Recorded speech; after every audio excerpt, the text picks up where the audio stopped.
고객님, 이 통장 잔고요. 영원이에요. 찾으실 돈이 없습니다.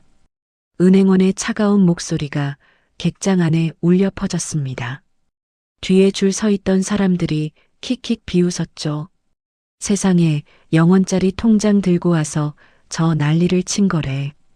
분유값이 없어 굶주린 아기를 안고 죽은 아버지의 낡은 통장 하나 들고 찾아간 은행에서 돌아온 건 모멸감 뿐이었습니다.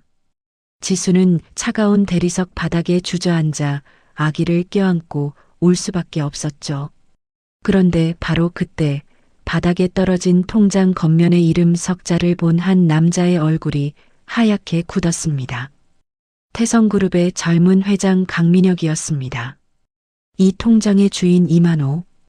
일용직 노동자였던 이분이 저 대신 목숨을 버리셨어요.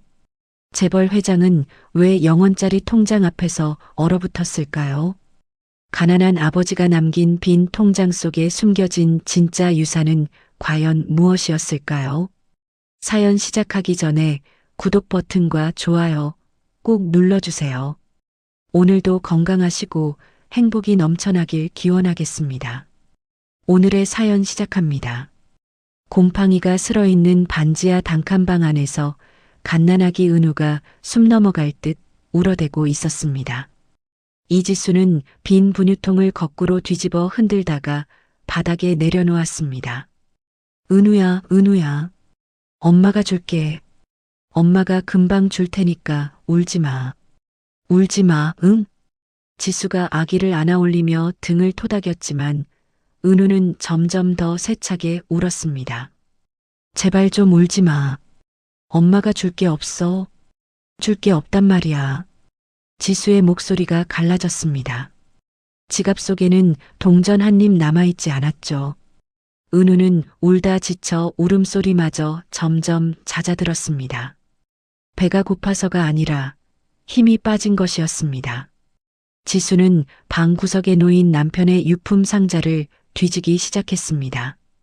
2달 전 건설 현장에서 세상을 떠난 남편이 남긴 것이라곤 헌작업복과 금간 안전모뿐이었죠. 상자 밑바닥 신문지 아래에서 손끝에 뭔가가 걸렸습니다. 누렇게 변색된 낡은 통장 한 권이었습니다.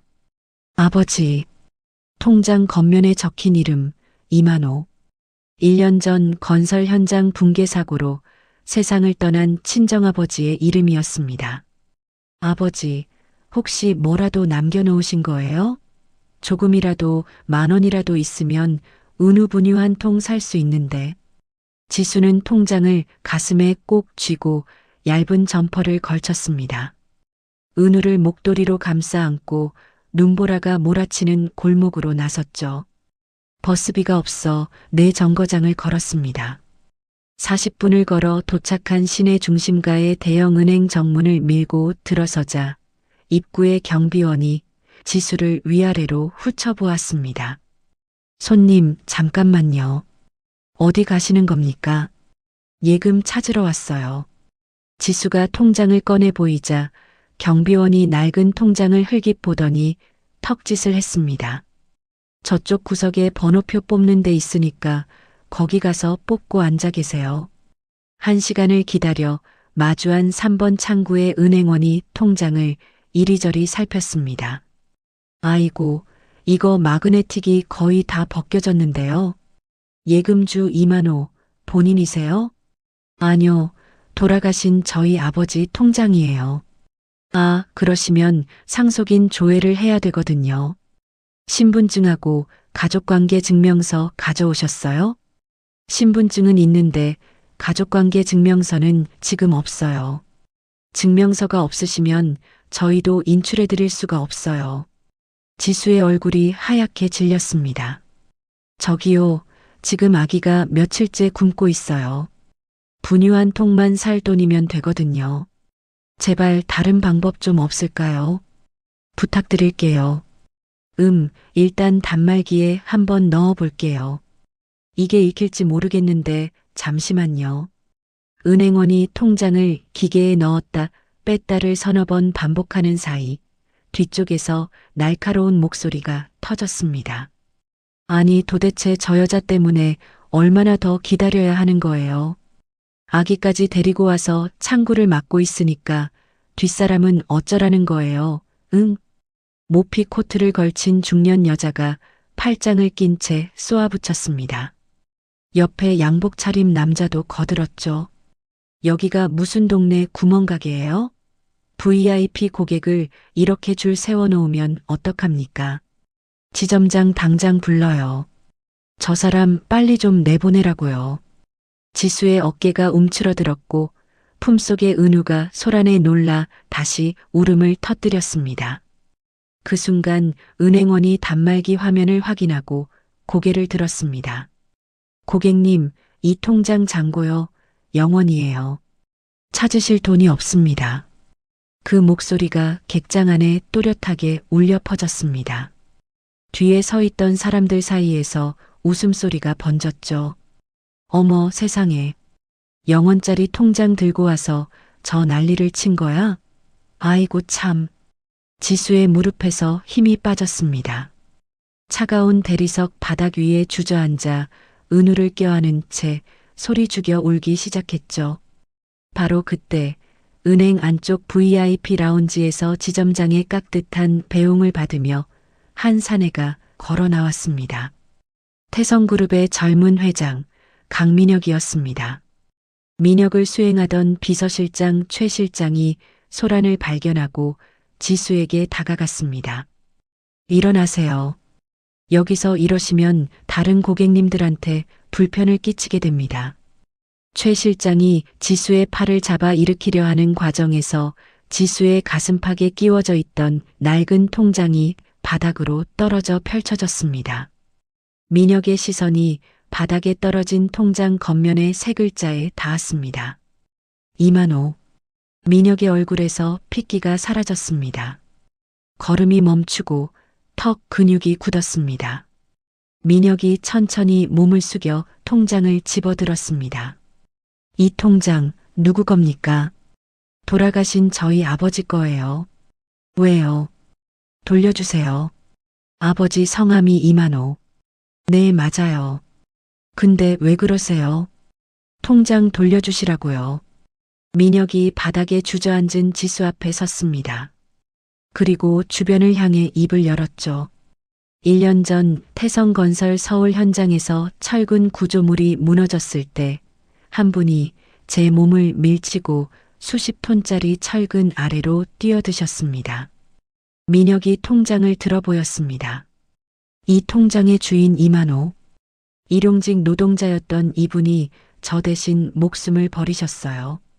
그리고 이 여자분이 바로 그분의 딸입니다. 객장 안이 얼어붙었습니다.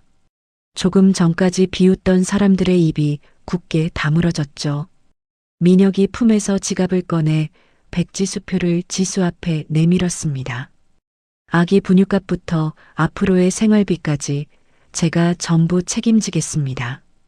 원하시는 만큼 말씀하십시오. 지수가 천천히 고개를 들었습니다. 눈물 대신 차가운 분노가 서린 눈이었습니다. 지수는 수표를 손등으로 밀어냈습니다. 됐어요. 우리 아버지는 평생 남 좋은 일만 하다가 돌아가셨어요. 그 아버지 목숨값을 종이 한 장으로 치르겠다고요? 필요 없어요. 이런 동정 안 받아요. 지수는 바닥에서 일어나 민혁의 손에서 통장을 가져갔습니다. 가난한 게 죄는 아니잖아요. 저랑 제 아이는 우리끼리 살 테니까 제발 그냥 놔둬요. 은우를 단단히 안아올린 지수가 사람들 사이를 밀치며 출구로 향했습니다. 단 한 번도 뒤를 돌아보지 않았죠. 눈보라 속으로 사라져가는 모자의 등을 유리창 너머로 지켜보던 민혁의 주먹이 코트 주머니 속에서 하얗게 질리도록 쥐어졌습니다. 최 실장. 네, 회장님. 저 사람 이름 사는 곳, 지금 어떤 처지에 놓여 있는지 오늘 안으로 전부 파악해. 알겠습니다, 회장님. 즉시 착수하겠습니다. 민혁의 눈이 유리창 너머 눈보라 속으로 사라져가는 모자의 등을 끝까지 따라갔습니다. 다음 날 아침 지수의 허름한 단칸방이 있는 달동네 골목 어귀에 검은색 최고급 세단 한 대가 멈춰 섰습니다. 좁은 골목에 어울리지 않는 그 차에서 정장 차림의 민혁과 최 실장이 내렸습니다. 회장님, 이쪽입니다. 최 실장이 가파른 시멘트 계단을 가리켰습니다. 민혁은 아무 말 없이 계단을 올랐죠. 금이 간 시멘트 틈새로 잡초가 삐져나와 있었고 계단 옆 배수구에서는 퀴퀴한 냄새가 올라왔습니다. 단칸방 앞에 도착한 민혁의 표정이 참담하게 굳었습니다. 녹이 쓴 철문 틈새로 아기 울음소리가 새어나오고 있었죠. 민혁이 문을 두드렸습니다. 이지수 씨, 저 어제 은행에서 만났던 강민혁입니다. 잠깐만 대화 좀 할 수 있겠습니까? 안쪽에서 울음소리가 뚝 멈추더니 한참 동안 아무 소리도 나지 않았습니다. 삐걱 문이 열렸습니다. 지수가 은우를 안은 채 문틈 사이로 얼굴 반쪽만 내밀었습니다. 여기까지 어떻게 찾아오신 거예요? 어젯밤의 주소를 확인했습니다. 허락도 없이 사람 주소를 캐고 다니시는 거예요? 재벌이면 그런 것도 되는 건가요? 지수의 목소리가 날카로웠습니다. 죄송합니다. 하지만 어제 은행에서 보고 그냥 돌아설 수가 없었습니다. 뭘 보셨는데요? 가난한 여자가 영원짜리 통장 들고 울고 있는 꼴이요? 구경 잘하셨으면 됐잖아요. 돌아가세요. 그게 아닙니다. 저는 이만호 선생님의 은혜를 갚아야 할 사람입니다. 제발 문 좀 열어주십시오. 은혜를 갚으시겠다고요? 지수가 문을 조금 더 열었습니다. 지수의 눈 아래에는 까맣게 그늘이 져 있었고 볼이 푹 꺼져 있었죠. 들으세요, 회장님. 저는 아버지 돌아가시고 남편까지 잃었어요. 남편이 죽으면서 남긴 건 빚뿐이었고 매일 빚쟁이들이 찾아와서 문을 두들겨요. 어제도 왔어요. 그저께도 왔고. 지수가 한 발짝 나서며 민혁의 눈을 똑바로 쳐다보았습니다. 그런 저한테 재벌 회장님이 찾아와서 값싼 동정을 베풀어 주시면 뭐가 달라지는데요? 제 비참한 꼴 구경하러 오신 거면 충분히 보셨으니까 이제 그만 돌아가세요. 민혁이 한 걸음 다가갔습니다. 이지수 씨, 동정이 아닙니다. 제 목숨을 구해주신 분의 딸이 이렇게 살고 계시는데 제가 어떻게 모른 척합니다. 그 말이 동정이라는 거예요. 불쌍하니까 도와주겠다. 그게 아니면 뭐예요? 아버지가 제 목숨을 구하지 않으셨으면 저는 지금 이 세상에 없는 사람입니다. 이건 동정이 아니라 빚을 갚는 겁니다. 지수의 눈이 흔들렸습니다. 하지만 지수는 곧 고개를 저었죠. 빚이요? 그러면 그 빚은 아버지한테 갚으세요. 저한테 갚는 게 아니라. 바로 그때 옆집 슈퍼 문이 벌컥 열리며 오씨 할머니가 고개를 쑥 내밀었습니다. 아니, 이 일은 아침부터 웬 양복쟁이들이야. 지수야, 이 사람들 누구냐? 또 빚쟁이야? 오씨 할머니가 민혁을 위아래로 훑어보며 눈을 가늘게 떴습니다. 이 양반은 빚쟁이 치고는 너무 귀티가 나는데. 지수야, 무슨 일이야, 응? 아무 일 아니에요, 할머니. 그냥 잘못 찾아오신 분들이에요.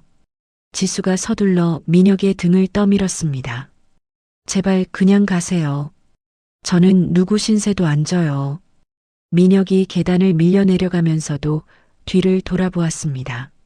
녹슨 철문이 쾅 닫혔죠. 민혁은 골목 아래 세단 앞에 서서 한참 동안 단칸방 쪽을 올려다보았습니다. 주먹을 꽉 쥔 채 입을 열었죠. 최 실장. 네, 회장님. 이지수 씨 남편이 어떻게 죽었는지 정확히 알아봤나? 네, 어젯밤 기본 조사를 마쳤습니다. 남편 김도연은 태성건설 3차 하청업체에서 일하다가 2달 전 현장 사고로 사망했습니다. 그런데 회장님, 이상한 점이 있습니다. 뭐가 이상해? 사망 전 김도연 명의로 하청업체 운영 자금 수억 원이 인출된 기록이 있는데 정작 그 돈이 김도연에게 간 흔적이 전혀 없습니다. 인출 승인 서류에 찍힌 도장도 위조된 것으로 보입니다. 민혁의 눈이 좁아졌습니다. 누가 김도연한테 횡령 누명을 씌운 거란 말이지. 그 하청업체 대표가 박 사장이라는 자인데 이 사람이 우리 그룹 내부의 반대파 임원 몇 명과 오래전부터 결탁해온 정황이 있습니다. 반대파? 네.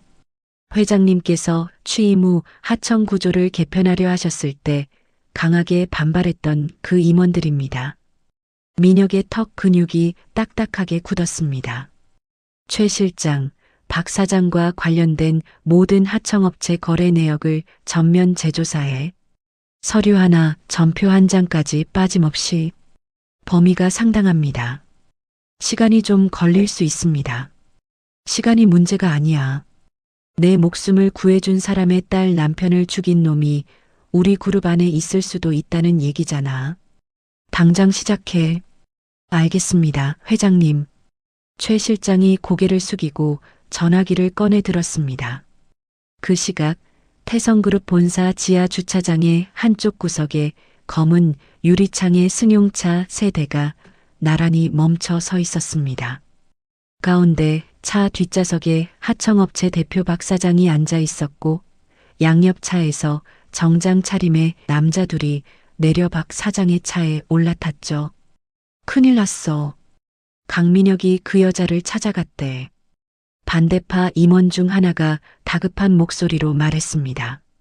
뭐, 이지수를 직접 찾아갔다고? 박 사장이 안경을 벗으며 이마를 문질렀습니다. 미친놈, 재벌 회장이 달동네까지 기어 올라간 거야? 대체 왜?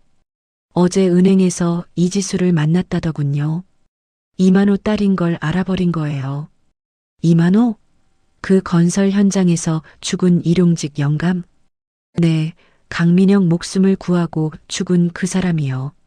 문제는 강민혁이 이지수 남편 건까지 파고들 가능성이 있다는 겁니다. 박 사장의 얼굴이 일그러졌습니다. 김도연 횡령건이 들통나면 우리 다 끝장이야.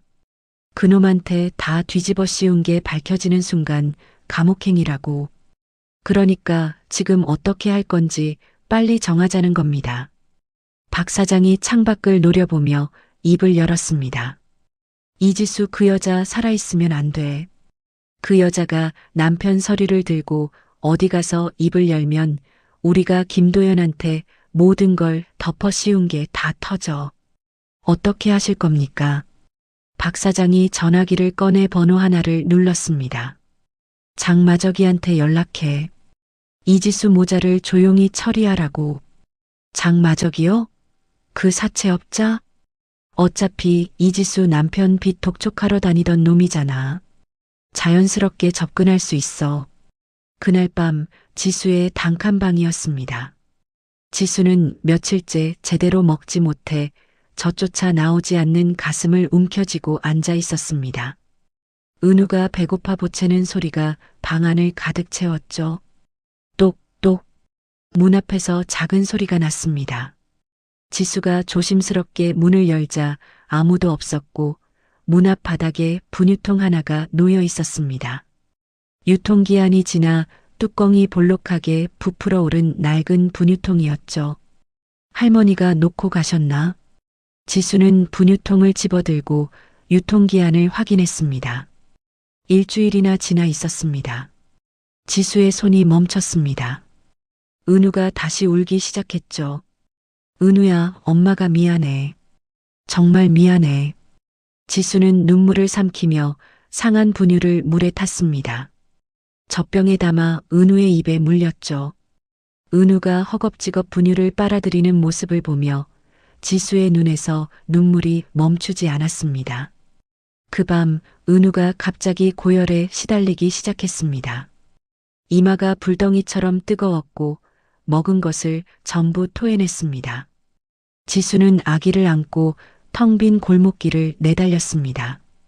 밤 11시 24시간 보건소를 향해 맨발이나 다름없는 운동화로 뛰고 또 뛰었죠. 같은 시각 태성그룹 본사 민혁의 집무실이었습니다. 책상 위에 최 실장이 올려놓은 서류 뭉치가 놓여 있었습니다. 민혁이 서류를 한 장 한 장 넘기는 손이 점점 거칠어졌습니다. 최 실장, 이게 사실이야. 네. 김도연은 횡령을 한 적이 없습니다. 박 사장이 빼돌린 돈을 전부 김도연 명의로 돌려놓은 겁니다. 그리고 김도연의 사인도 단순 현장 사고가 아니라 자살로 위장한 타살 정황이 뚜렷합니다. 민혁의 두 손이 서류를 구겨 쥐었습니다. 내가 경영하는 그룹 안에서 내 목숨을 구해준 은인의 딸 남편을 죽이고 그 죄를 죽은 사람한테 뒤집어 씌운 놈들이 버젓이 앉아 있었다는 거지. 민혁이 자리에서 벌떡 일어나 책상 위의 서류와 펜꽂이를 팔로 쓸어버렸습니다. 와르르 쏟아지는 물건들이 바닥에 나뒹굴었죠. 법무팀 전원 소집해. 지금 당장. 지금이 밤 11시입니다. 회장님. 시간이 문제야? 박 사장 관련 하청 계약 전부 동결시키고 검찰 고발장 준비해. 오늘 밤 안으로. 알겠습니다. 최 실장이 빠르게 방을 나갔습니다. 민혁은 텅 빈 집무실에 홀로 서서 창밖 어둠을 내려다보았습니다. 이만호 선생님 죄송합니다. 제가 몰랐습니다. 민혁의 낮은 목소리가 어두운 집무실 안에 가라앉았습니다. 그 시각 보건소에서 해열제 한 알로 간신히 은우의 열을 내린 지수가 지친 몸을 이끌고 단칸방으로 돌아오고 있었습니다. 골목 어귀를 돌아서는 순간 지수의 발이 멈췄습니다. 단칸방 앞에 낯선 검은 승합차 한 대가 서 있었습니다. 승합차에서 덩치 큰 사내 셋이 내리더니 지수의 집 철문을 발로 걷어차기 시작했죠. 쾅, 쾅, 쾅. 녹슨 철문이 찌그러지며 벌어졌고 사내들이 어두운 방 안으로 밀고 들어갔습니다. 전봇대 뒤에 숨어 그 광경을 지켜보던 지수가 은우를 꽉 안고 숨을 죽였습니다.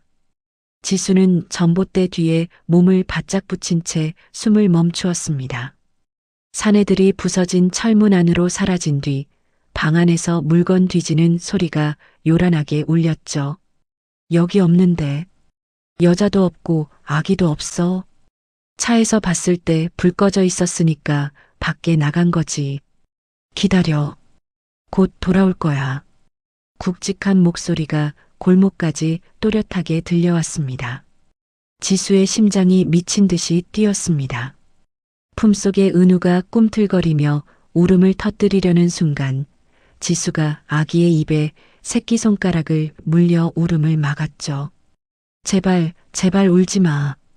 은우야, 지금은 안 돼. 지수가 입술을 깨물며 속삭였습니다. 돌아서서 도망치려는 찰나 방 안에서 나온 사내 하나가 골목 아래쪽으로 고개를 돌렸습니다. 저기 여자 있다. 지수의 온몸이 얼어붙었습니다. 사내가 손가락으로 지수를 가리키자 나머지 둘이 우르르 골목으로 쏟아져 나왔죠. 지수가 돌아서서 뛰기 시작했지만 보건소까지 다녀온 지친 다리가 세 발자국도 못 가 휘청거렸습니다. 덩치 큰 사내의 손이 지수의 점퍼 뒷덜미를 움켜쥐었습니다. 어딜 가? 이리 와. 지수가 끌려가듯 부서진 단칸방 안으로 다시 들어갔습니다. 방 안은 사내들이 뒤집어 놓은 탓에 이불과 옷가지가 바닥에 나뒹굴고 있었죠. 방 한가운데 다리를 떡 벌리고 앉아있던 남자가 고개를 들었습니다. 광대뼈가 툭 튀어나오고 눈이 가느다란 사내, 장마적이었습니다. 아이고, 드디어 왔네. 기다리다 지칠 뻔했잖아. 장마적이 이를 드러내며 웃었습니다. 누구세요? 우리 집에서 나가세요. 지수가 은우를 꽉 안으며 소리쳤습니다. 나가긴 뭘 나가. 내 남편 김도연이가 빌려간 돈 받으러 왔어. 장마적이 주머니에서 종이 한 장을 꺼내 지수 앞에 펼쳤습니다. 여기 봐. 원금 5천만 원에 이자 붙어서 지금 3억이야. 내 남편이 도장 찍은 차용증이야. 지수가 차용증을 내려다보았습니다. 3억이요? 남편은 5천만 원을 빌린 적도 없어요. 이거 조작된 거예요. 조작? 야, 여기 도장 찍혀 있잖아. 김도연 도장. 죽은 남편이 빌려간 돈을 마누라가 갚는 게 당연한 거 아니야? 이건 가짜예요. 남편은 그런 돈 빌린 적 없다고요. 지수의 목소리가 떨렸지만 눈은 물러서지 않았습니다. 장마적의 표정이 싹 변했습니다. 느긋하던 웃음이 사라지고 눈이 칼날처럼 가늘어졌죠. 이것 봐. 좋게 말할 때 여기 지장 찍어. 신체 포기 각서야. 이거 찍으면 빚 다 없애줄게. 장마적이 또 다른 종이와 빨간 인주를 지수 앞에 내밀었습니다. 신체 포기 각서요? 미쳤어요? 절대 안 찍어요. 안 찍어? 진짜 안 찍을 거야? 장마적이 천천히 일어섰습니다. 지수가 뒷걸음질을 치다가 싱크대에 등이 부딪혔습니다. 지수의 손이 싱크대 위를 더듬어 식칼 하나를 움켜쥐었죠. 가까이 오지 마세요. 한 발자국만 더 오면 가만 안 있을 거예요. 지수가 칼을 앞으로 내밀며 외쳤습니다. 칼을 쥔 손이 바들바들 떨리고 있었죠. 장마적이 턱짓을 하자 옆에 서 있던 수아가 번개처럼 다가와 지수의 손목을 발로 밟았습니다. 아! 지수의 손에서 칼이 떨어졌습니다. 수아가 지수의 어깨를 잡아 벽으로 밀치자 지수의 등이 벽에 부딪히며 둔탁한 소리가 났죠. 지수가 바닥에 쓰러지면서도 은우만은 놓지 않았습니다. 장마적이 쓰러진 지수에게 다가가 아기를 가리켰습니다. 야, 각서 안 찍겠다면서? 그러면 다른 방법이 있지. 장마적이 손짓을 하자 수아 하나가 지수의 팔을 비틀어 은우를 억지로 빼앗았습니다. 안 돼. 안 돼. 내 아기 나요. 나. 지수가 비명을 지르며 매달렸지만 다른 수아가 지수의 몸을 바닥에 눌렀습니다. 장마적이 은우를 거칠게 받아들며 입을 열었습니다. 이에 오늘 밤 배 타고 나가. 해외 입양 브로커한테 넘기면 내 빚 깔끔하게 정리되는 거야. 고마운 줄 알아. 지수의 눈이 찢어질 듯 커졌습니다. 이 사람들이 진짜 사람이야? 갓난아기를 팔아넘기겠다고? 제발, 제발 은우만은 건드리지 마세요. 내가 뭐든 할게. 각서든 뭐든 다 할 테니까 아기만 돌려줘요. 아까는 안 찍는다며? 이제 와서 울고불고 해봤자 늦었어. 이 애는 내가 가져간다. 장마적이 바닥에 있던 자루를 집어들어 은우를 담으려 했습니다. 지수가 바닥을 기어 장마적의 바지가랑이를 두 손으로 움켜잡았습니다. 나. 내 아기 돌려달라고. 지수가 이를 악물고 장마적의 다리에 매달렸습니다. 장마적이 인상을 찌푸리며 지수의 옆구리를 발로 걷어찼죠. 인연이 끝까지. 지수가 옆으로 나가 떨어졌지만 다시 기어가 장마적의 바지를 물어뜯었습니다.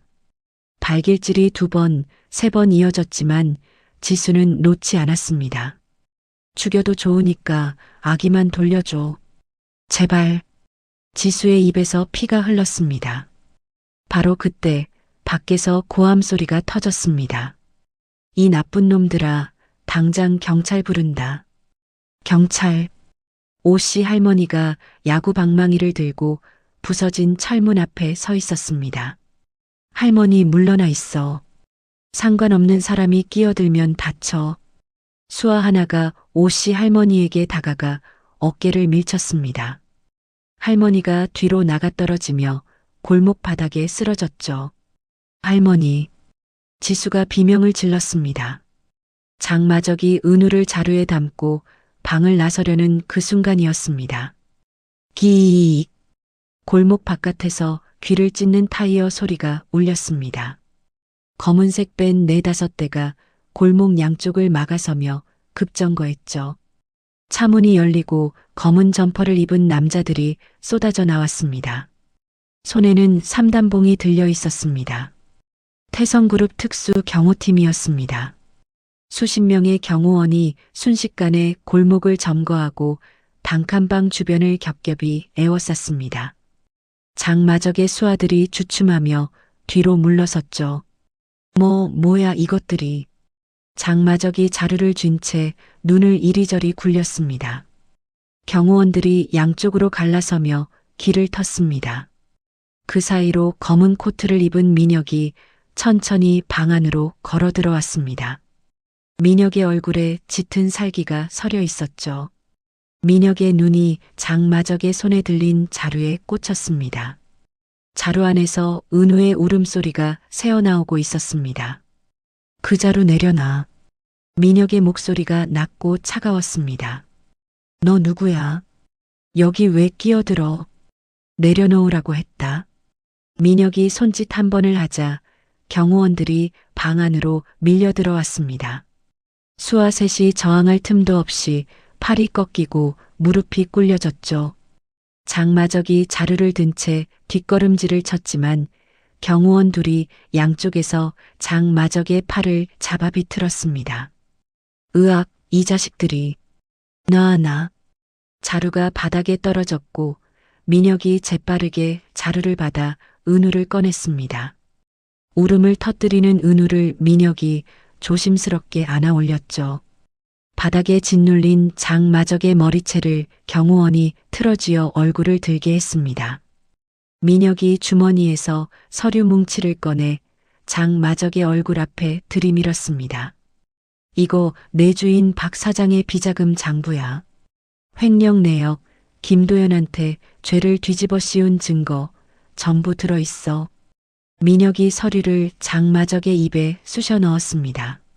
읽어봐. 내 주인이 뭔 짓을 했는지 똑똑히 읽어보라고. 장마적이 서류를 뱉어내며 악을 썼습니다. 너 누군데 이래. 박 사장님이 가만 안 둘 줄 알아. 박 사장? 그 인간 1시간 전에 검찰이 잡아갔어. 장마적의 얼굴이 하얗게 변했습니다. 뭐? 거짓말하지 마. 거짓말인지 아닌지는 네가 직접 확인해. 너희도 오늘부로 끝이야. 김도연 살인 교사, 아동 납치 미수. 이 정도면 사회에서 영원히 격리될 각오하는 게 좋을 거다. 골목 바깥에서 경찰 사이렌 소리가 울렸습니다. 출동한 경찰이 장마적과 수아셋을 포승줄에 묶어 하나씩 끌고 나갔죠. 오씨 할머니가 경호원의 부축을 받으며 일어나 지수에게 다가왔습니다. 지수야, 괜찮아? 은우는 무사해. 할머니도 다치셨잖아요. 나는 괜찮아. 이 늙은이가 뼈가 얼마나 단단한데. 은우는 어디 있어? 저기, 저 사람이 안고 있어요. 오씨 할머니가 은우를 안고 있는 민혁을 올려다보았습니다. 아까 그 양복쟁이 아니야? 이 사람이 왜 여기 있어? 지수는 대답하지 못했습니다.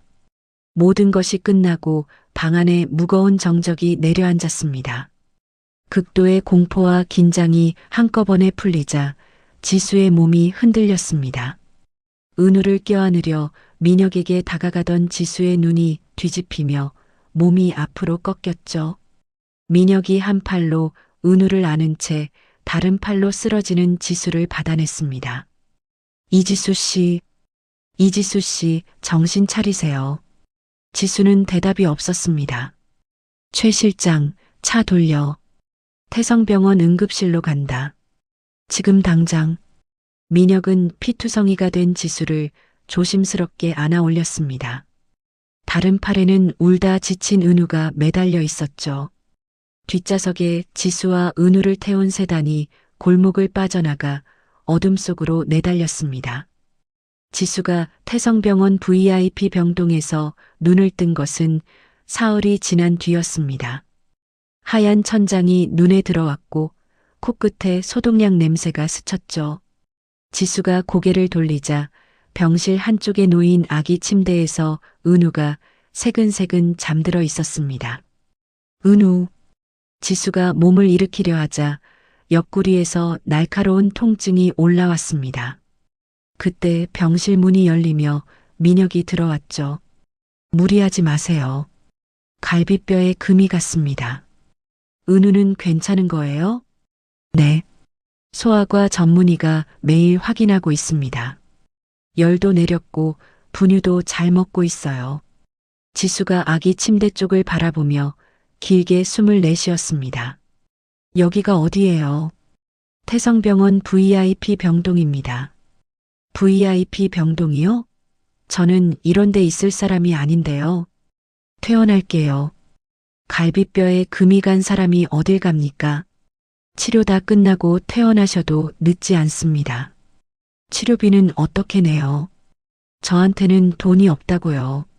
치료비 걱정은 안 하셔도 됩니다. 또 그러시네. 저는 분명히 말씀드렸잖아요. 동정은 안 받는다고. 지수의 목소리가 단호했습니다. 민혁이 잠시 지수를 바라보다가 입을 열었죠. 이지수 씨, 동정이 아닙니다. 말씀드려야 할 게 있어서 왔습니다. 뭔데요? 남편분 김도연 씨 건입니다. 지수의 눈이 흔들렸습니다. 남편 이야기를 왜 하시는 건데요? 김도연 씨는 횡령을 한 적이 없습니다. 지수가 이불을 움켜쥐었습니다. 그게 무슨 소리예요? 태성건설 3차 하청업체 대표 박 사장이라는 자가 회사 돈을 빼돌리고 그 죄를 전부 김도연 씨한테 뒤집어 씌웠습니다. 남편분 명의로 위조한 서류를 만들어서요. 그러면 남편이 죽기 전에 저한테 한 말이. 지수의 눈에 눈물이 차올랐습니다. 남편이 그랬어요. 자기는 한 푼도 안 가져갔다고. 억울하다고. 그런데 아무도 안 믿어줬어요. 저도 반쯤은. 지수의 목소리가 떨렸습니다. 남편분의 사망도 단순 사고가 아닌 것으로 확인됐습니다. 박 사장이 사주한 타살 정황이 뚜렷합니다. 타살이요? 남편이 죽임을 당한 거예요? 지수의 얼굴이 새하얗게 질렸습니다. 박 사장은 이미 검찰에 체포됐습니다. 그날 밤 지수 씨를 찾아왔던 장마적이라는 자도 같이 잡혔고요. 남편분의 억울함은 반드시 밝혀질 겁니다. 지수는 한참 동안 아무 말도 하지 못했습니다. 이불을 쥔 손가락 마디가 하얗게 변해 있었죠. 왜 이렇게까지 하시는 거예요? 아버지한테 진 빚 때문이에요?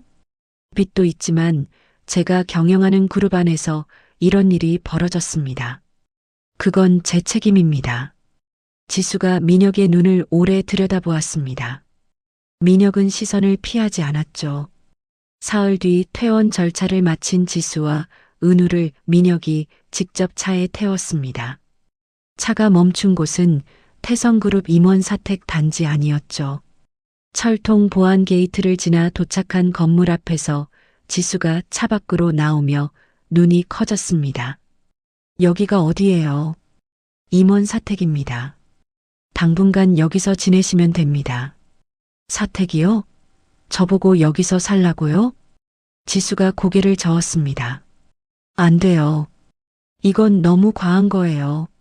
저는 그냥 단칸방으로 돌아갈게요. 그 단칸방은 문짝이 부서져 나갔고 장마적 일당이 안을 다 뒤집어 놓았습니다. 지금 돌아가시면 은우가 잘 데가 없어요. 지수의 입이 다물어졌습니다. 그리고 이건 제 개인적인 호의가 아닙니다. 민혁이 서류 봉투 하나를 꺼내 지수에게 내밀었습니다. 하청업체 비리로 남편을 잃은 피해자에 대한 태성그룹 차원의 공식 배상입니다. 사택과 여기 있는 물건들은 배상금의 일부예요. 법무팀에서 작성한 서류입니다. 지수가 서류를 받아들고 한 장 한 장 넘겼습니다. 태성그룹 법무팀 직인이 찍힌 공식 문서였죠. 이건 동정이 아니라 배상이니까 거절하실 이유가 없습니다. 지수는 한참 동안 서류를 내려다보다가 고개를 끄덕였습니다. 며칠이 지났습니다. 지수가 민혁의 집무실을 찾아왔죠. 회장님, 할 말이 있어서 왔어요. 말씀하세요. 저 여기서 그냥 보호만 받고 살 수는 없어요. 일을 하고 싶어요. 일이요? 네. 저도 제 힘으로 벌어서 은우를 키우고 싶어요. 남의 돈으로 사는 건 제 성격에 안 맞아요. 민혁이 잠시 생각하더니 입을 열었습니다. 마침 본사 1층에 사내 보육시설이 막 완공됐습니다. 태성키즈라고 직원들 아이를 돌봐주는 시설인데 총괄 매니저를 못 구하고 있었어요. 보육시설이요? 이지수 씨 대학에서 유아교육 전공하셨죠? 지수의 눈이 커졌습니다. 그것까지 알아보신 거예요? 배상 절차 진행하면서 기본 이력을 확인한 겁니다. 전공도 맞고 자격증도 있으시니까 적임자라고 생각합니다. 정말로 저한테 맡기시는 거예요? 능력 되시는 분한테 맡기는 겁니다. 받아들이시겠습니까? 할게요. 꼭 잘할게요. 지수의 눈에 오랜만에 빛이 돌아왔습니다. 하지만 출근 첫날부터 벽은 높았습니다. 재벌가와 엘리트 임원 출신의 학부모들이 지수를 반기지 않았죠. 저 사람이 총괄 매니저라고? 어디서 왔대? 달동네 출신 미망인이래. 남편이 빚쟁이한테 쫓기다 죽었다나? 학부모들의 수군거림이 지수의 등 뒤에서 끊이지 않았습니다. 그러던 어느 날 한 임원의 부인이 지수가 아이들에게 분유를 타주는 것을 보고 다가왔습니다. 잠깐, 이 매니저. 이거 무슨 분유예요? 영양사 선생님이 선정한 프리미엄 분유입니다. 프리미엄? 이거 싸구려 아니에요? 내 아이한테 이런 걸 먹이라고? 성분 검사 다 마친 제품이에요. 걱정 안 하셔도 됩니다. 임원 부인이 지수의 손에서 분유 그릇을 빼앗았습니다. 달동네에서 상한 분유 먹이던 사람이 분유를 알아? 이런 싸구려 분유는 내 아이한테나 먹여. 임원 부인이 분유 그릇을 지수의 얼굴에 뿌렸습니다. 하얀 분유가 지수의 머리카락과 얼굴을 타고 흘러내렸죠. 보육시설 안이 순간 얼어붙었습니다. 지수는 얼굴에 묻은 분유를 손등으로 닦지 않았습니다. 고개를 숙인 채 바닥에 무릎을 꿇고 흘린 분유를 행주로 닦기 시작했죠. 깨끗이 치울게요. 아이들이 미끄러지면 안 되니까요. 지수의 목소리는 잔잔했습니다. 바로 그때 보육시설 문이 열리며 민혁이 들어왔습니다. 바닥을 닦고 있는 지수와 그 앞에 서 있는 임원 부인을 본 민혁의 눈이 차갑게 가라앉았죠. 민혁이 지수에게 다가가 손을 내밀어 일으켜 세웠습니다. 일어나세요. 그리고 임원 부인을 돌아보며 입을 열었습니다. 사모님, 태성키즈는 직원 자녀를 위한 복지시설이지 사모님의 개인 하인을 두는 곳이 아닙니다.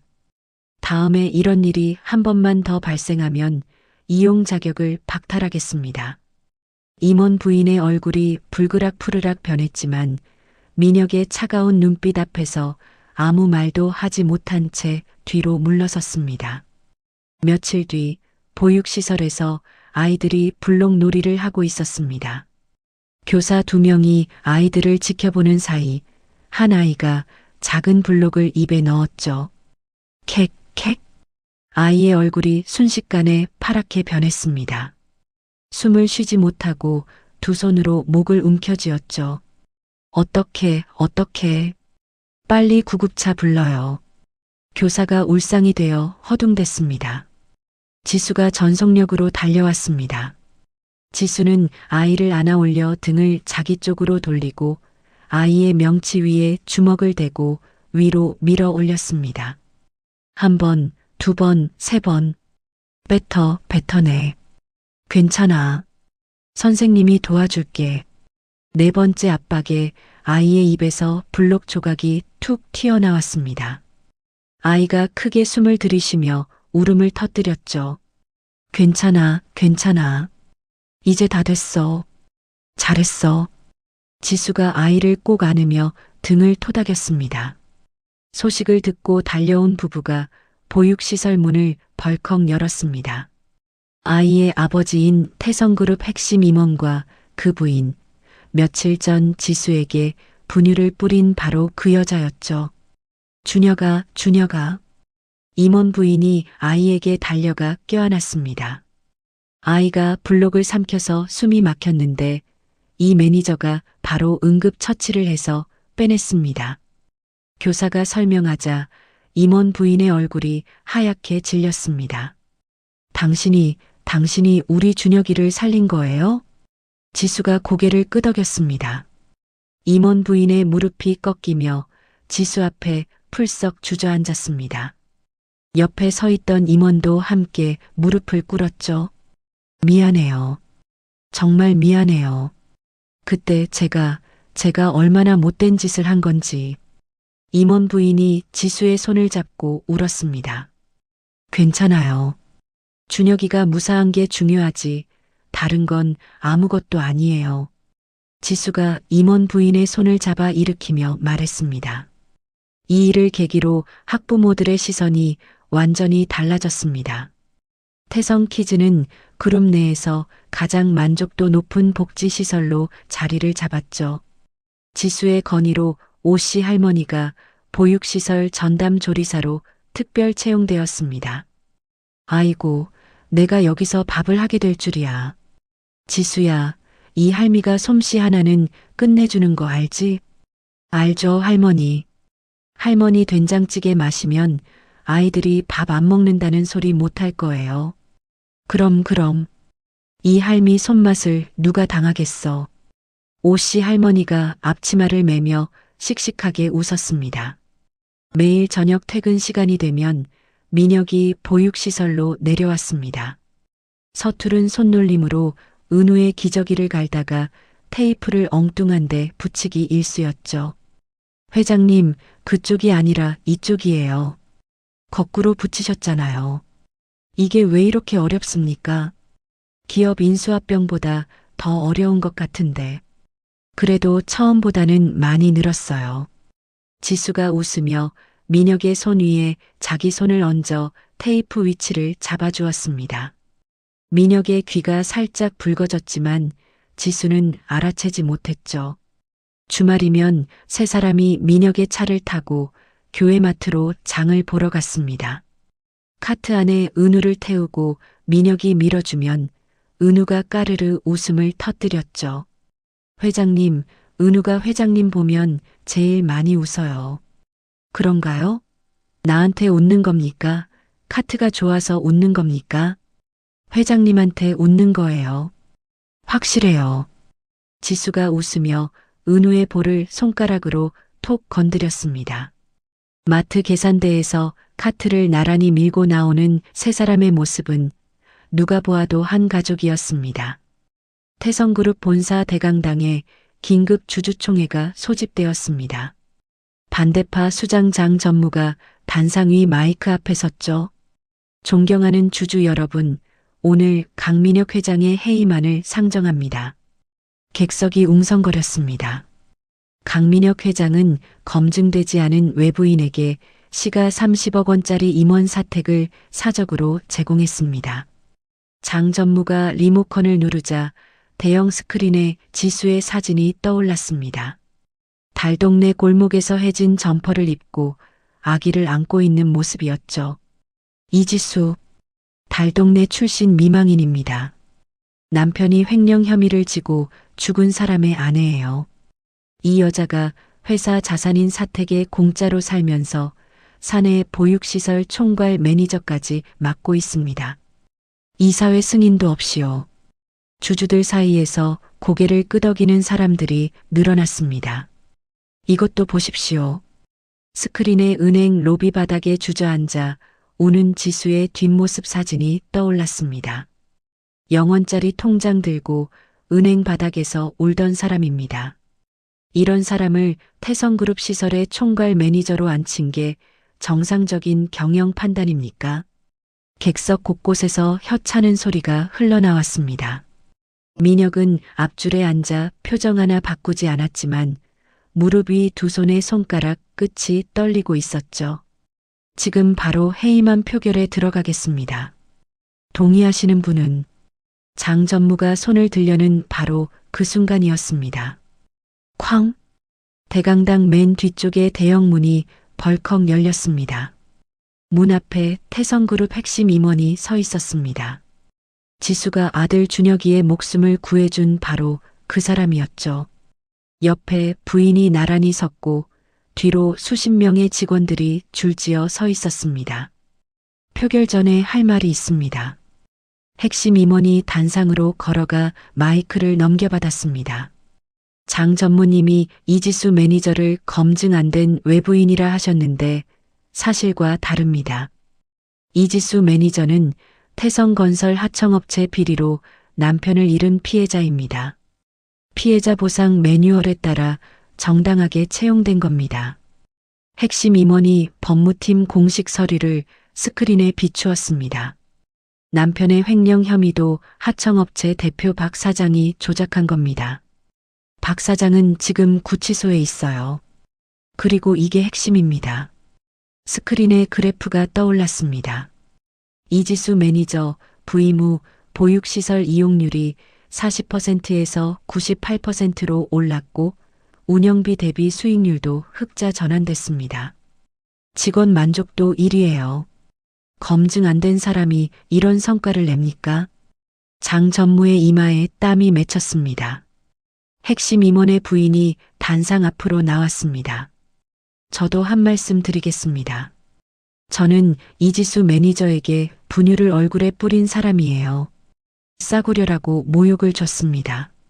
대강당이 조용해졌습니다.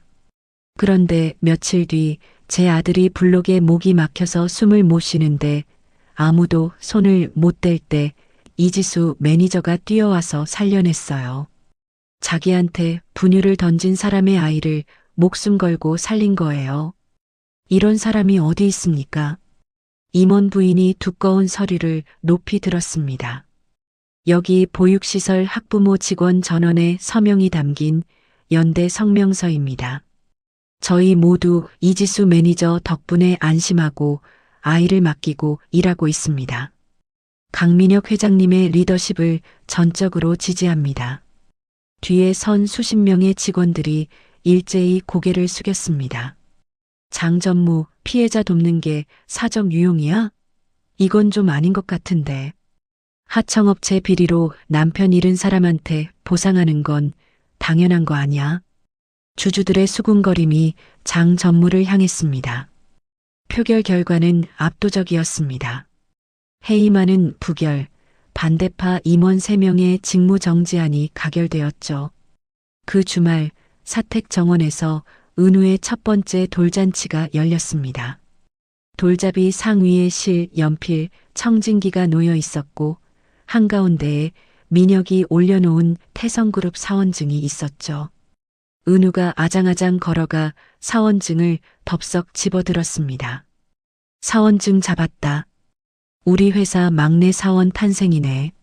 하객들 사이에서 웃음과 박수가 터졌습니다. 밤이 깊어지고 하객들이 돌아간 뒤 지수가 테라스에서 야경을 바라보고 있었습니다. 민혁이 다가와 작은 상자를 내밀었죠. 하나 줄 게 있어. 상자 안에는 투박하고 낡은 남자 손목 시계가 들어 있었습니다. 아버지 시계야. 사고 당시 차고 계셨던 건데 산산조각 났던 걸 1년 걸려서 수리했어. 민혁이 시계를 뒤집었습니다. 뒷면에 각인이 깨져 있었는데 복원했어. 읽어봐. 지수가 시계 뒷면의 글씨를 읽었습니다. 내 사랑하는 딸 지수에게. 지수의 입술이 떨렸습니다. 아버지가 이런 걸 새겨놓으셨어? 나한테 한 번도 말 안 하셨는데 직접 주시려고 했던 거 아닐까? 지수의 눈에서 눈물이 흘러내렸습니다. 아버지, 나한테 아무것도 안 남겨주고 가신 줄 알았는데 이런 게 있었구나. 민혁이 지수를 바라보며 입을 열었습니다. 아버지의 멈춘 시계를 다시 고친 것처럼 앞으로 남은 시간은 내가 지킬게. 너랑 은우의 시간을 평생 내가 지켜줄게. 지수가 눈물 젖은 얼굴로 민혁을 바라보았습니다. 미녀가, 응. 지수는 아버지의 시계를 가슴에 품은 채 민혁의 품에 안겼습니다. 그날 이후 태성 키즈 보육시설은 미혼모와 저소득층 가정의 아이들도 무상으로 이용할 수 있는 사회공헌재단으로 확장되었습니다. 어느 날 밤 거실에 텐트를 치고 캠핑 놀이를 하던 세 사람이 있었습니다. 잠든 은우를 가운데 눕히고 양손을 마주잡은 민혁과 지수가 서로를 바라보았죠. 민혁아, 고마워. 진심으로. 고마운 건 나야. 너랑 은우가 내 인생을 바꿔놨으니까. 두 사람의 손이 잠든 아기 위에서 꼭 맞잡혀 있었습니다. 며칠 뒤 보육시설에서 잘 놀던 은우가 갑자기 온몸에 열이 올랐습니다.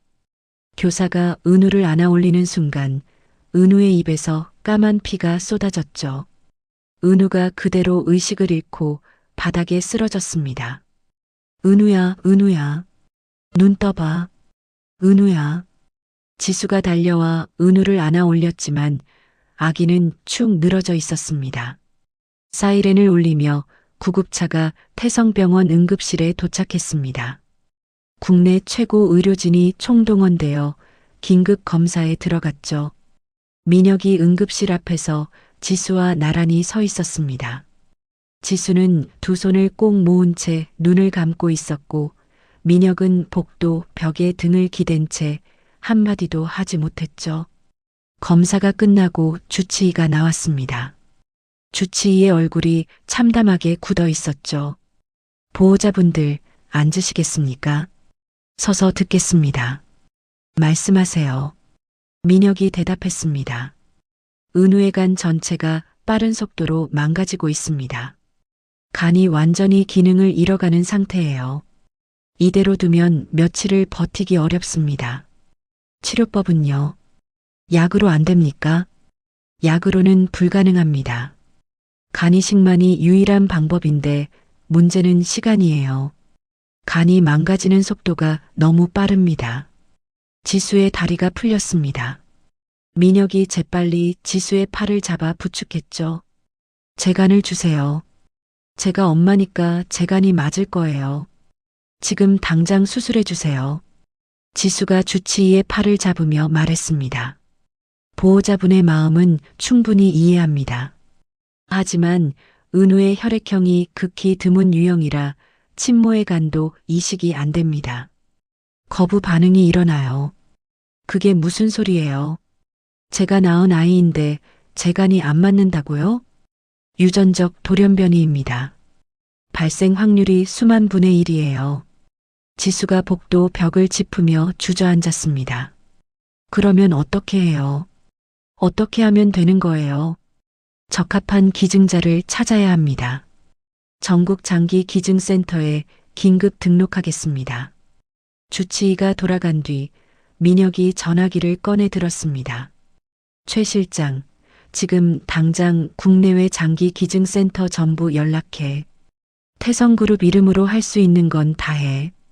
기부금이 얼마든 상관없어. 알겠습니다, 회장님. 그리고 회사 업무는 전부 중단시켜. 내가 직접 지시할 때까지 아무것도 하지 마. 그런데 이때 은우의 응급실 소식이 밖으로 새어나갔습니다. 악의적인 인터넷 매체들이 기사를 쏟아냈죠. 태성그룹 회장의 숨겨진 사생아, 중병 발병. 가짜 뉴스였습니다. 이 기사 때문에 태성그룹 주가가 연일 떨어졌고 주주들의 항해 전화가 빗발쳤습니다. 회장님, 주가가 계속 빠지고 있습니다. 대응을 하셔야 합니다. 최 실장이 조심스럽게 말했습니다. 지금 아이가 죽어가는데 주가가 중요해? 하지만 회장님, 내가 해야 할 일은 여기에 있어. 주가는 나중에 생각한다. 민혁은 중환자실 앞에서 한 발짝도 움직이지 않았습니다. 하루하루 은우의 상태가 나빠졌습니다. 온몸이 노랗게 변했고 배가 풍선처럼 부풀어 올랐죠. 은우가 고통 속에 신음할 때마다 지수는 중환자실 유리창에 이마를 대고 흐느꼈습니다. 병원 로비에서는 오씨 할머니와 보육시설 학부모들이 피켓을 들고 서 있었습니다. 은우를 살려주세요. 기증자를 찾아주세요. 오씨 할머니가 쉰 목소리로 외쳤습니다. 할머니, 제발 좀 쉬세요. 밤새 서 계셨잖아요. 학부모 한 명이 할머니의 팔을 잡았습니다. 늙은이가 좀 서 있는 게 뭐가 대수야. 우리 은우가 저 안에서 죽어가고 있는데 내가 어떻게 앉아 있어. 기증자는 나타나지 않았습니다. 민혁이 해외 장기 기증센터까지 연락했지만 은우와 맞는 사람을 찾을 수 없었죠. 어느 날 밤 민혁이 집무실에서 전화를 걸고 있었습니다. 금액은 상관없다. 얼마든 줄 테니까 기증자를 구해와. 최 실장이 조심스럽게 다가왔습니다.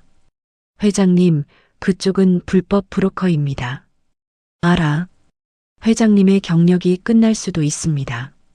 경력이고 뭐고 지금 아이가 죽어가는데 그게 중요한 게 아니잖아. 민혁의 목소리가 갈라졌습니다. 하지만 불법 브로커도 은우와 맞는 기증자를 구하지 못했습니다. 은우의 상태는 하루가 다르게 악화되었습니다. 뇌가 붓기 시작했고 결국 스스로 숨을 쉬지 못하게 되어 기계에 의존하는 상태에 이르렀죠. 어느 늦은 밤이었습니다. 삐.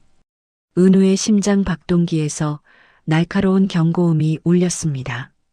심장이 멈춘 것이었죠. 의료진 수십 명이 중환자실로 뛰어들어갔습니다. 가슴을 누르고 전기 충격을 가하는 처절한 광경이 유리창 너머로 보였습니다. 은우야, 은우야. 안 돼. 안 돼, 제발. 지수가 유리창을 두 주먹으로 두드렸습니다. 전기 충격을 한 번, 두 번, 세 번 가했지만 은우의 작은 심장은 뛰지 않았습니다. 지수가 바닥에 엎드렸습니다. 하느님, 제발. 제 목숨을 가져가세요. 제 목숨 대신 가져가도 되니까 은우만 살려주세요. 지수가 바닥을 손톱으로 긁으며 절규했습니다. 민혁이 지수의 옆에 무릎을 꿇고 지수의 어깨를 붙잡았지만 민혁의 눈에서도 눈물이 멈추지 않았죠. 한참 뒤 중환자실 안에서 희미한 소리가 들렸습니다. 삐, 삐, 삐. 심장이 다시 뛰기 시작한 것이었습니다. 지수가 고개를 들었습니다. 민혁이 유리창에 얼굴을 바짝 붙였죠. 주치의가 병실 밖으로 나왔습니다. 주치의의 얼굴에 안도는 없었습니다. 심장은 다시 뛰고 있습니다. 하지만 솔직히 말씀드리겠습니다. 주치의가 지수와 민혁을 번갈아 보며 입을 열었습니다. 남은 시간이 48시간입니다. 이틀 안에 기증자를 못 찾으면 더 이상 손을 쓸 수가 없습니다. 지수의 얼굴에서 모든 표정이 사라졌습니다. 민혁이 주먹을 꽉 쥐었죠. 산소 호흡기에 얼굴이 가려진 채 미동도 없는 은우의 창백한 손을 지수가 잡았습니다. 반대쪽 손을 민혁이 잡았죠. 두 사람은 소리 한마디 내지 못한 채 은우의 작은 손을 붙잡고 있었습니다. 주치의의 선고가 내려지고 24시간이 흘렀습니다. 지수는 중환자실 앞 의자에서 탈진한 채 고개를 떨구고 있었고 민혁은 벽에 기대어 충혈된 눈으로 천장을 올려다보고 있었죠. 그때 복도 저쪽 끝에서 다급한 발소리가 울렸습니다. 국립장기조직혈액관리원 센터장이 숨을 헐떡이며 달려오고 있었습니다. 보호자분들, 기증자가 나왔습니다. 지수가 고개를 번쩍 들었습니다. 민혁이 벽에서 등을 떼며 센터장 앞으로 다가갔죠. 방금 교통사고로 뇌사 판정을 받은 50대 남성이 은우와 완벽하게 맞습니다. 조직 적합성 검사 결과가 기적이라고 밖에 말씀드릴 수가 없어요. 진짜예요? 정말 맞는 거예요? 지수가 센터장의 팔을 움켜잡았습니다. 네, 맞습니다. 매칭 시스템에 올라온 걸 확인하고 바로 달려왔습니다. 지수의 무릎이 꺾였습니다. 민혁이 지수를 부축하려 했지만 민혁의 다리도 풀려 두 사람이 함께 병원 바닥에 주저앉았죠. 고맙습니다. 고맙습니다.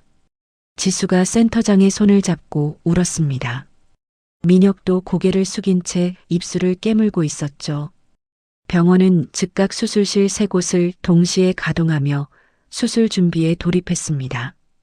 그런데 이때 예상치 못한 일이 벌어졌습니다. 회장님, 문제가 생겼습니다.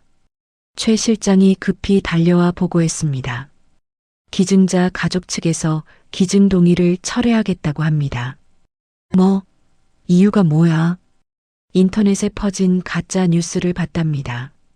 재벌가의 사생아한테 특혜를 주는 거 아니냐, 우리 가족이 이용당하는 거 아니냐, 이러면서 거부하고 있습니다. 민혁의 얼굴이 굳었습니다. 그 가족이 지금 어디 있어? 이 병원 다른 층에 계십니다. 내가 직접 가서. 민혁이 발걸음을 때려다 멈추었습니다. 잠시 생각에 잠기더니 고개를 돌렸죠. 아니다. 최 실장, 기자회견을 열어. 지금 당장. 병원 로비에서. 생방송으로. 지금요? 준비할 시간이. 시간 없어. 30분 안에 기자 모을 수 있는 만큼 모아. 30분 뒤 태성병원 로비에 수백 명의 기자가 몰려들었습니다. 카메라 플래시가 터지는 가운데 민혁이 단상에 올라섰죠. 민혁의 손에는 은우의 작은 수술복이 들려 있었습니다.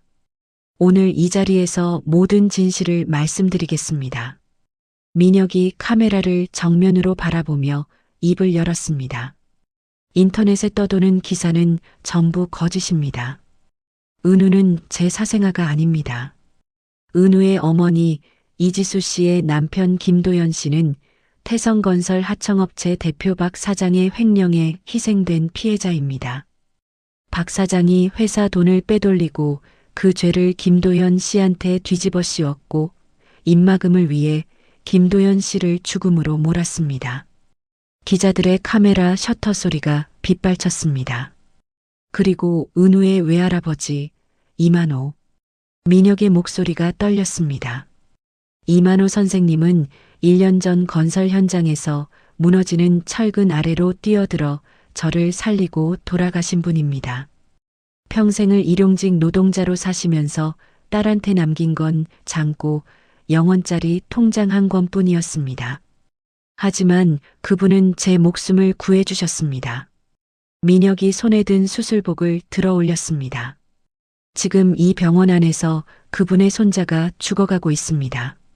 아빠를 억울하게 잃고 할아버지마저 잃은 아이가 겨우 돌을 넘기고 이 세상을 떠나려 하고 있어요. 민혁이 카메라 앞에서 무릎을 꿇었습니다. 로비 안이 순간 정적에 휩싸였죠. 기증자 가족분들, 화면 너머로 보고 계시다면 부탁드립니다. 이 아이에게는 아무 죄가 없습니다. 어른들의 탐욕과 거짓 때문에 아빠를 잃고 할아버지를 잃은 아이예요. 제발, 제발 이 아이를 살려주십시오. 민혁의 눈에서 눈물이 떨어졌습니다. 무릎을 꿇은 채 고개를 숙인 민혁의 어깨가 떨리고 있었죠. 기증자 가족이 있는 병실에서 텔레비전이 켜져 있었습니다. 50대 여자와 20대 초반의 아들이 화면을 바라보고 있었죠. 화면 속에서 민혁이 눈물을 흘리며 이만호라는 이름을 말하는 순간 50대 여자의 얼굴이 하얗게 변했습니다. 엄마, 왜 그래? 엄마. 아들이 어머니의 팔을 잡았습니다. 이만호. 이만호라고 했어? 여자가 벌떡 일어나 텔레비전 앞으로 다가갔습니다. 두 손으로 입을 막은 채 화면을 뚫어지게 바라보았죠. 엄마, 이만호가 누군데 그래? 그분이야. 10년 전에 내 아버지를 살려준 그분. 여자가 고개를 돌려 아들을 바라보았습니다. 공장에 불이 났을 때 너 아버지가 안에 갇혔었잖아. 그때 온몸에 화상을 입으면서 뛰어들어가서 내 아버지를 끌어낸 사람이 이만호야. 아들의 눈이 커졌습니다. 아버지를 살려준 그 은인이요? 그래. 그분 아니었으면 내 아버지는 그날 죽었어. 네가 대학 가는 것도 못 보고 갔을 거야. 여자의 눈에서 눈물이 쏟아졌습니다. 그분의 손자가 저 안에서 죽어가고 있다는 거지. 우리 집 사람이 은인한테 진 빚을 갚아야지. 이걸 안 하면 나는 사람이 아니야. 여자가 문을 벌컥 열고 복도로 나갔습니다. 의사 선생님 어디 계세요? 기증 동의합니다. 동의서 가져오세요. 당장 서명할게요. 여자가 복도에서 소리쳤습니다. 아들이 뒤따라 나와 어머니의 손을 잡았죠. 엄마, 나도 동의해. 아버지라면 당연히 그렇게 하셨을 거야. 간이 헬기에 실려 태성병원으로 긴급 이송되었습니다.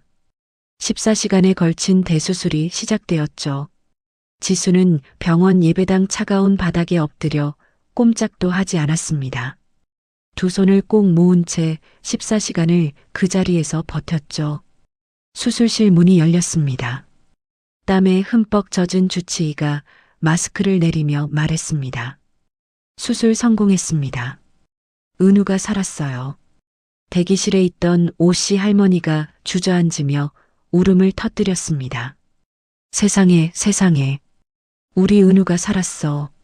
학부모 직원들이 서로 끌어안고 환호했죠. 지수가 예배당에서 뛰어나왔습니다.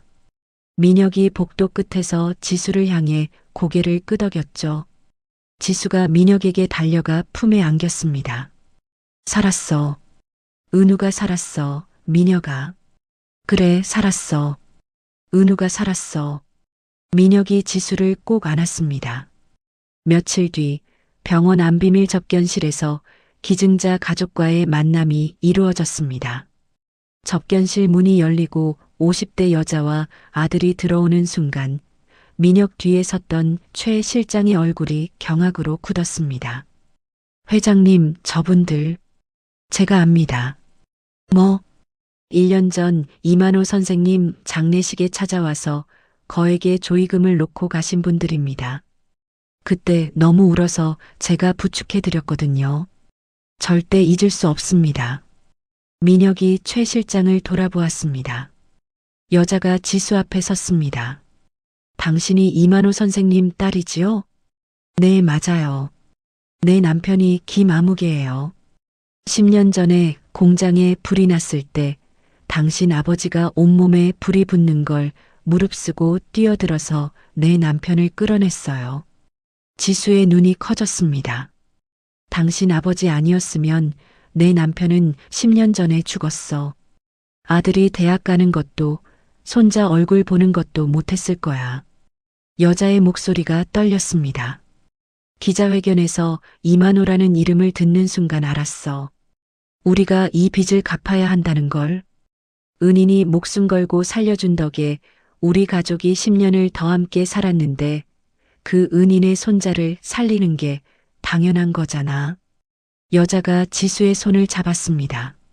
내 남편은 교통사고로 떠났지만 은인의 손자를 살리고 간 거야. 남편도 분명 그걸 원했을 거예요. 지수가 여자의 손을 꽉 잡으며 울었습니다. 감사합니다. 정말 감사합니다. 민혁이 옆에서 고개를 숙였습니다. 최 실장이 안경을 벗고 눈물을 닦았죠. 아버지 이만호가 평생 남을 위해 뛰어들었던 그 마음이 10년의 세월을 돌고 돌아 손자 은우의 생명을 구하는 열쇠가 된 것이었습니다. 접견실 안에서 지수와 여자가 부둥켜 안고 울었습니다. 민혁이 여자의 아들과 악수를 나누었죠. 네 사람의 울음소리가 접견실 밖 복도까지 새어나왔습니다. 은우의 수술로부터 6개월이 흐른 봄이었습니다. 태성그룹 사옥 앞 넓은 잔디광장에서 통통하게 살이 오른 은우가 강아지와 함께 뛰어놀고 있었죠. 은우야, 천천히 뛰어. 넘어진다. 지수가 잔디밭 벤치에서 소리쳤습니다. 엄마, 멍멍이 빨라. 은우가 까르르 웃으며 강아지를 쫓아갔습니다. 6개월 전 산소호흡기에 얼굴이 가려진 채 미동도 없던 아이가 지금은 온 광장을 뛰어다니고 있었죠. 그날 오후 태성그룹 본사 대강당에서 만호자선 장학 및 의료지원재단의 설립 기념식이 열렸습니다. 지수의 아버지 이름을 딴 재단이었죠. 단상 위에 지수가 올라섰습니다.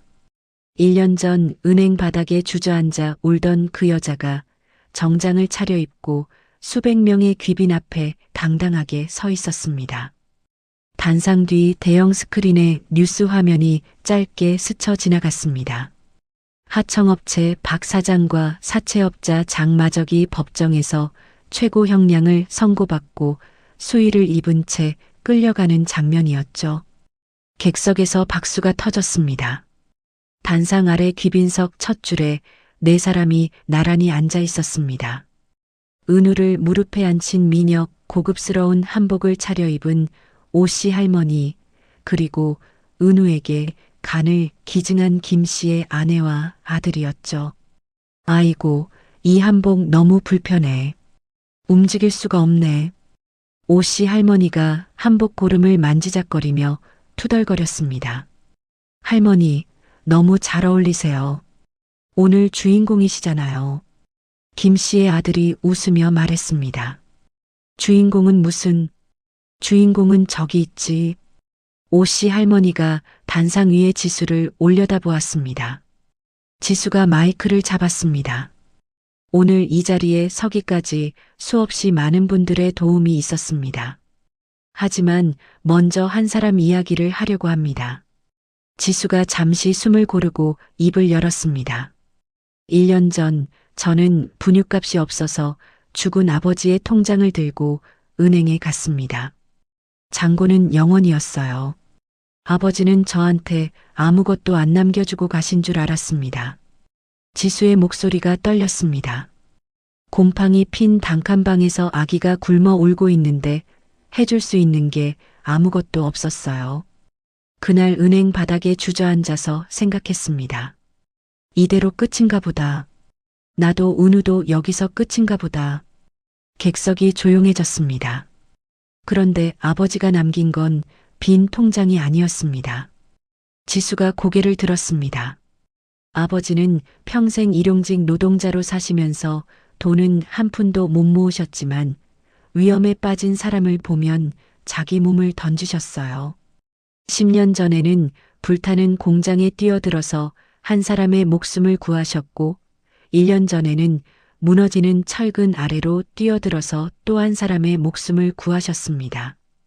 지수가 귀빈석에 김씨 아내와 민혁을 바라보았습니다. 아버지가 10년 전에 살린 그분의 간이 제 아들 은우의 생명을 구했습니다. 아버지가 1년 전에 살린 분이 제 옆에서 저와 은우를 지켜주고 있습니다. 객석 곳곳에서 눈물을 훔치는 사람들이 보였습니다. 아버지의 통장 잔고는 0원이었지만 아버지가 남긴 진짜 유산은 돈으로 셀 수 없는 것이었습니다. 아버지는 자기 목숨을 내어주셔서 제 아들을 살리셨고 제 인생을 살리셨습니다. 지수가 눈물을 닦으며 말을 이었습니다. 오늘 설립하는 만호 재단의 첫 번째 사업을 발표하겠습니다. 희귀병 환우를 위한 무료 치료 병동을 짓겠습니다. 그리고 미혼모 자립 지원센터를 설립하겠습니다. 아버지가 뿌린 씨앗을 저희가 이어가겠습니다. 객석에서 우레와 같은 박수가 쏟아졌습니다. 기념식이 끝난 뒤 재단 로비에 세워진 청동 부조 앞에 민혁과 지수가 나란히 섰습니다. 이만호의 자애로운 미소를 담은 부조였죠. 민혁이 지수의 손을 꽉 잡았습니다. 장인어른, 저 강민혁입니다. 어른의 딸과 손자를 제 목숨 걸고 지키겠습니다. 그리고 태성그룹을 돈만 쫓는 회사가 아니라 사람을 살리는 회사로 만들겠습니다. 민혁이 부조 앞에서 깊이 고개를 숙였습니다.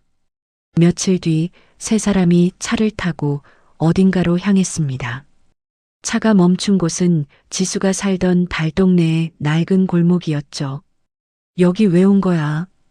지수가 차에서 내리며 물었습니다. 와보면 알아. 민혁이 은우를 안고 골목으로 걸어갔습니다.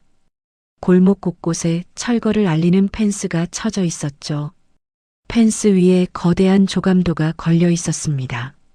지수가 조감도 앞에 멈춰 섰습니다. 은우마을.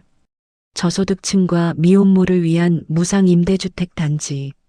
지수가 조감도에 적힌 글씨를 읽었습니다. 은우 이름이잖아. 여기가 은우마을이 되는 거야? 그래. 네가 가장 힘들었던 이곳이 가장 따뜻한 곳으로 바뀌는 거야. 지수의 눈에 눈물이 고였습니다. 여기서 얼마나 울었는지 몰라. 은우 안고 밤마다 울었어. 그런데 여기가 이렇게 변한다니. 지수가 민혁의 어깨에 얼굴을 묻었습니다. 은우가 민혁의 품에서 몸을 비틀며 조감도 쪽으로 작은 손을 뻗었습니다. 엄마, 저거. 은우가 조감도를 가리키며 까르르 웃었죠. 민혁이 지수와 은우를 한 팔씩 끌어안았습니다. 은우야, 여기가 내 이름이 붙은 동리가 될 거야. 내 할아버지가 만들어주신 거다. 세 사람이 조감도 앞에서 나란히 서 있었습니다. 수년의 세월이 흘렀습니다. 초등학생이 된 은우가 만호재단 로고가 새겨진 단정한 교복을 입고 보육시설을 찾아왔습니다. 의젓한 소년으로 자란 은우가 휠체어를 탄 아이들 앞에 쪼그려 앉아 동화책을 펼쳤죠. 옛날에 아주 용감한 할아버지가 살았어요. 은우가 아이들에게 책을 읽어주는 모습 너머로 백발이 성성한 오씨 할머니가 간식 쟁반을 들고 다가왔습니다. 자, 우리 아이들 간식 먹자. 할머니가 맛있는 거 만들었어. 오씨 할머니가 아이들에게 간식을 나눠주며 웃었습니다. 보육시설 벽에 걸린 액자 속에서 이만호가 웃고 있었습니다. 그 아래에 작은 글씨가 적혀 있었죠. 가난한 일용직 노동자가 남긴 빈 통장, 그 안에 담긴 진짜 유산은 세상을 바꾸는 사랑이었습니다. 은우의 맑은 목소리가 보육시설 안에 울려 퍼졌습니다. 아이들의 웃음소리가 그 위에 겹쳐졌죠. 창밖으로 봄 햇살이 쏟아지고 있었습니다. 오늘 이야기 어떠셨나요? 가난한 일용직 노동자 이만호가 평생 모은 돈은 없었습니다. 통장 잔고는 0원이었죠. 하지만 그분이 남긴 진짜 유산은 통장 안에 있지 않았습니다. 위험에 빠진 사람을 보면 자기 몸을 던졌던 그 마음, 대가 없이 남을 살렸던 그 용기가 10년의 세월을 돌고 돌아 손자의 생명을 구하는 기적이 되었습니다. 돈은 쓰면 사라지지만 사람을 살린 마음은 사라지지 않습니다. 내가 베푼 작은 선행이 언제 어디서 내 가족에게 돌아올지 아무도 모릅니다. 이만호처럼 거창한 일이 아니어도 괜찮습니다. 이웃에게 건네는 따뜻한 말 한마디, 어려운 사람에게 내미는 손 하나가 누군가의 인생을 바꿀 수 있으니까요. 오늘 이 이야기가 여러분의 마음에 작은 울림이 되었으면 좋겠습니다. 이야기가 마음에 드셨다면 좋아요와 구독 부탁드립니다. 댓글로 오늘 이야기에 대한 여러분의 생각도 들려주세요. 여러분의 한마디 한마디가 저에게 큰 힘이 됩니다. 다음에도 가슴 따뜻한 이야기로 찾아뵙겠습니다. 감사합니다.